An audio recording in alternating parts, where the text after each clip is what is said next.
The Bible says that we're to take the gospel to the uttermost parts of the earth. Have you ever wondered what uttermost looks like? Well, I think we found it. And guess what? The gospel's here. So how did it get here? Now that's a great story.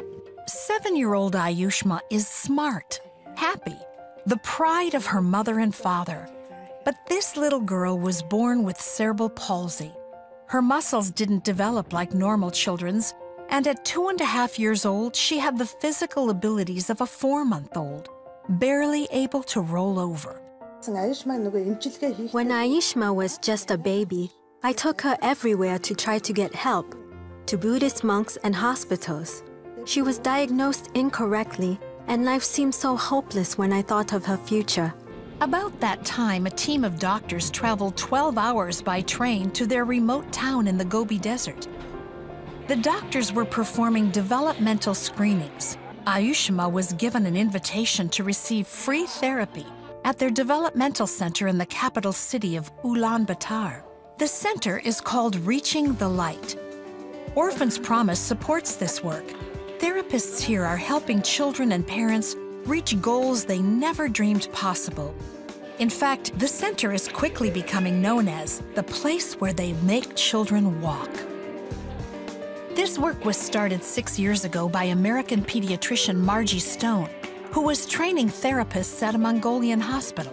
I would see the parents scoop their child up in their arms, and they were headed back to the countryside, and they had this empty look on their faces like, well, what do I do now? You know, my child is really no better. And I would think to myself, they really have no idea how to care for their child at home now. When Margie started Reaching the Light Development Center, she decided the treatment would focus on the child and the parent. The parent is the best therapist. They're with them every day. They know them very well. And they also are tremendously invested in them getting better.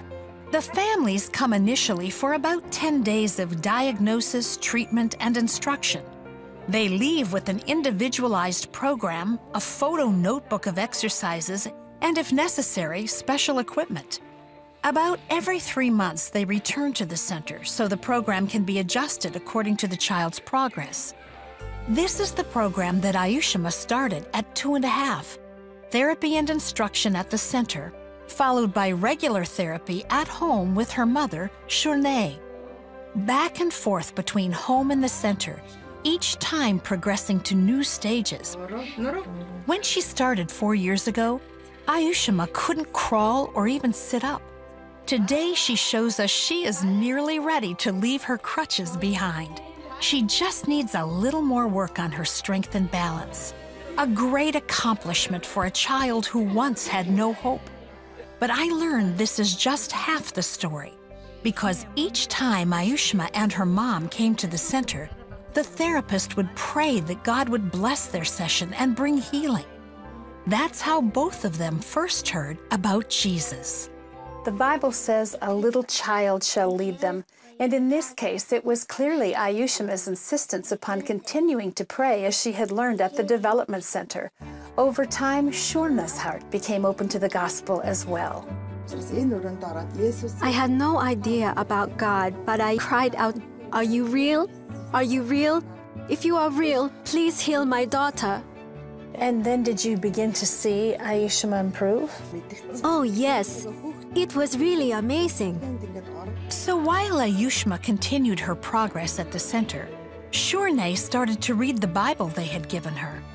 Ayushmaa always asked to pray before her home therapy. Both of them attended church when they were at the center. Then one day, Shurnay threw her Buddhist idols in the fire. After I received Jesus as my Lord, everything became peaceful, and I really loved to share the gospel.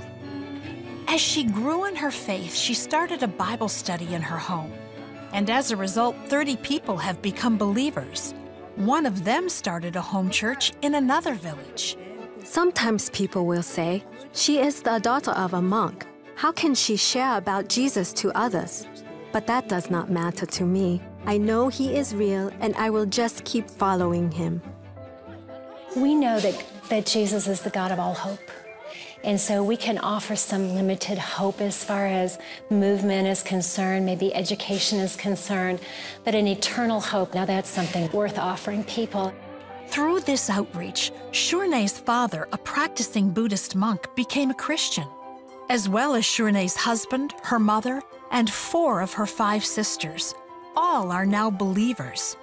So that's the story of how the gospel came to this remote desert village, and how a little girl learned to walk. Quite a remarkable story, indeed.